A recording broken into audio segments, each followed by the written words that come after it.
I've always been an outdoorsman, or at least fancied myself as one. Nature, the wilderness, the simple satisfaction of being one with the elements. It has always been my escape. That's why, when I found an opportunity to go backpacking in a remote mountain range, I leapt at it. Now, it's not uncommon for people to get lost or stranded in the mountains, but what happened to me was neither ordinary nor explainable by conventional logic. The trail I chose was relatively unknown, which was part of its allure. It promised solitude, a journey unspoiled by the chatter of other hikers or the mechanical drones of drones capturing scenic vistas. For 3 days, everything went as expected.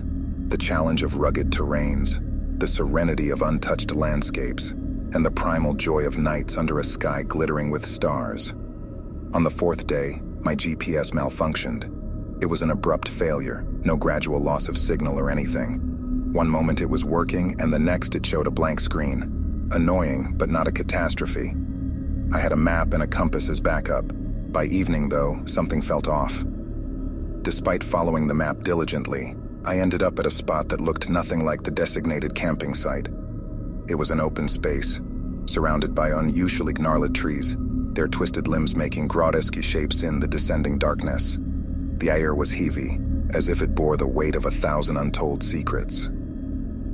Unnerved but without options, I decided to set up camp. That night, the wind howled like mourning ghosts. Just when I managed to convince myself that it was merely the wind playing tricks, I heard footsteps, soft but deliberate, crunching the dry leaves outside my tent. I gripped my pocket knife and stepped out, flashlight in hand. The light cut through the darkness, but found nothing. Shaken, I retreated to my tent, convincing myself that isolation was starting to mess with my head. I forced myself to sleep, reassured by the logical explanations I had mustered. But sleep, once a comfort, betrayed me. I dreamed of figures cloaked in shadow, whispering in a language I didn't understand, their hands reaching out to me as if asking for something I couldn't comprehend. I woke up to the sound of my own scream. My watch showed it was 4 in the morning. I unzipped my tent cautiously, half expecting to find the figures from my dreams waiting for me. But there was nothing. I decided I couldn't spend another minute at that place and packed up, eager to put distance between me and whatever it was that made the sight so eerie. But nature had other plans.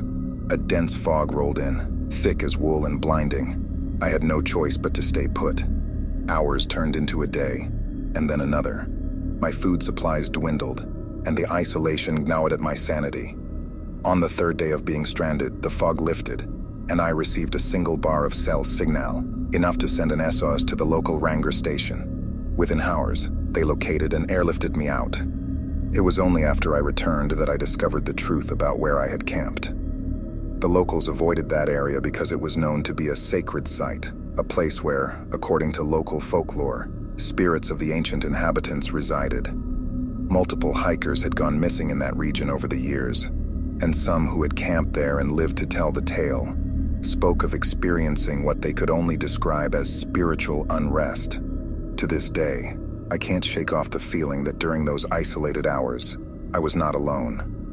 That the spirits I had dreamed of were perhaps not figments of my imagination, but residents of that desolate place, reaching out for reasons known only to them. I still venture into the great outdoors, but I carry with me a newfound respect, or perhaps fear, of those isolated spaces where the realms of the known and unknown blur. Because now I know that to be stranded is not just to be alone, it is to be a guest in a world you neither understand nor belong.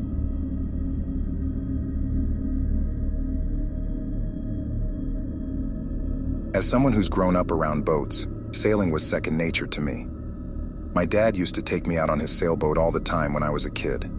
So when I had the opportunity to sail a rented boat down the coast, I jumped at the chance. Everything was going great until the second night out at sea. The weather forecasts had all been clear, but out of nowhere, a thick fog rolled in. Visibility dropped to almost zero. Then, my GPS and radio went dead. Even the backup systems wouldn't turn on. Okay, I thought, this isn't the end of the world. I have a compass, maps, and plenty of experience. I can wait out the fog and navigate manually if I have to. Then I started hearing it. a faint, muffled voice over the sound of the waves and the foghorn in the distance. At first, I thought I was imagining it, but it got louder and clearer as time went on. It was a woman's voice, singing a tune that I didn't recognize. Now, I know what you're thinking. Auditory hallucinations are a thing, especially when you're alone and stressed. But this voice was real, and it was coming from somewhere nearby. It was hauntingly beautiful, yet deeply unsettling. It made me feel like I was drifting into a trance. I mustered up the courage to venture out on deck, using my flashlight to pierce through the fog. That's when I saw it, an old wooden rowboat, covered in barnacles and rot. And sitting in it, a woman with long hair, dressed in what looked like rags, singing that eerie song.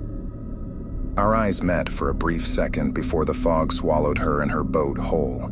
Shaken, I retreated to the cabin, locked myself in, and waited for the sun to rise. I didn't sleep a wink that night. The next morning, the fog had lifted, and my electronics were miraculously working again. I made it to my destination without any further incidents, but kept the story to myself to avoid sounding crazy. A week later, back on dry land, I decided to do some research. Turns out there were legends about a woman who drowned in that area a century ago, who sometimes appears to warn sailors of impending danger. Locals said that those who saw her and left the area quickly were the lucky ones. Those who ignored the apparition were never seen again. Look, I can't prove any of this. All I know is what I experienced. You can choose to believe it or not, but I felt compelled to share it. Maybe it's just a tale spun by locals, or maybe, just maybe, I dodged a bullet by paying heed to a maritime ghost story. Whatever the case, I haven't gone sailing alone since, and I have no plans to.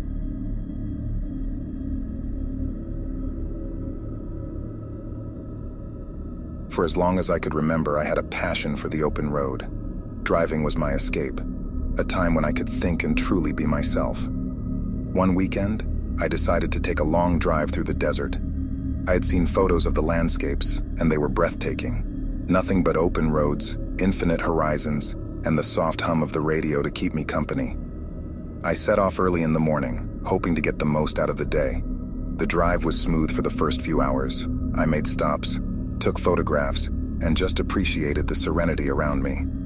It was late afternoon when I decided to push a bit further, to a point I had heard about but never seen, a spot where the sunset hit the desert just right, illuminating the sands in a hue of gold. The place was a bit out of the way and not on my GPS, but a local at a gas station gave me directions. As I drove deeper into the desert, the radio signal started to wane, eventually turning to static. The setting sun painted the skies in deep oranges and purples. I drove on, the excitement of reaching the spot overshadowing the growing darkness. Soon I realized I might have taken a wrong turn. The path had become uneven, and my car's engine grumbled in protest. Before I could decide on my next move, the car suddenly stuttered and went dead. The dashboard lights blinked out, and I was engulfed in darkness. I tried to restart it several times, but it was clear my car was not budging. I checked my phone, but unsurprisingly there was no signal. I rummaged through the glove compartment for a flashlight and decided to stay put, hoping a passing motorist might see me. Hours went by. The desert, which had seemed so beautiful during the day, now felt threatening. Sounds I couldn't identify surrounded the car. Was it just the wind, or perhaps desert wildlife? Every rustle made my heart race. Then, something tapped on my window. I shone the flashlight outside and gasped. It was an elderly woman, her face weathered from the sun and her clothes tattered. Her eyes looked straight into mine, conveying a mixture of sadness and urgency. Swallowing my fear, I cracked the window open slightly. "Are you lost, ma'am?" She shook her head. "No, but you are. You need to move your car off this path. It's not safe." Confused, I replied, "I can't. My car broke down." She looked around nervously. "You can't stay here. This is the path they walk." "Who?" I asked, bewildered. "The lost ones," she whispered. "People like you who ventured too far and never left. They'll be passing through soon."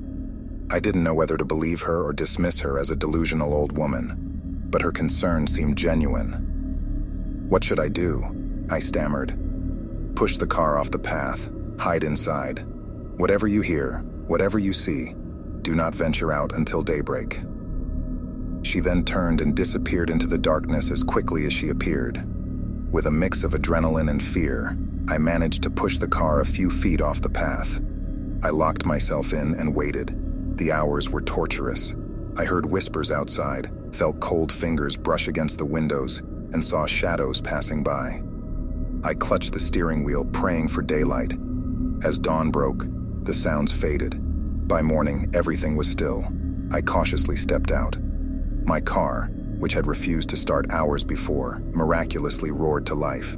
I didn't linger. Driving back to civilization, I spotted a small roadside diner. I stopped in, eager for human interaction. As I sipped my coffee, I overheard locals discussing legends of the desert, of lost souls who roamed the dunes at night. Days later, back in the comfort of my home, a news article caught my eye. It was about an elderly couple who had gone missing in the desert decades ago. There was a photo attached. I recognized the woman immediately. To this day, I am grateful to the mysterious woman who might have saved my life. I no longer take drives without thorough planning, and the desert, while still beautiful in my eyes, holds a deeper, more somber meaning to me.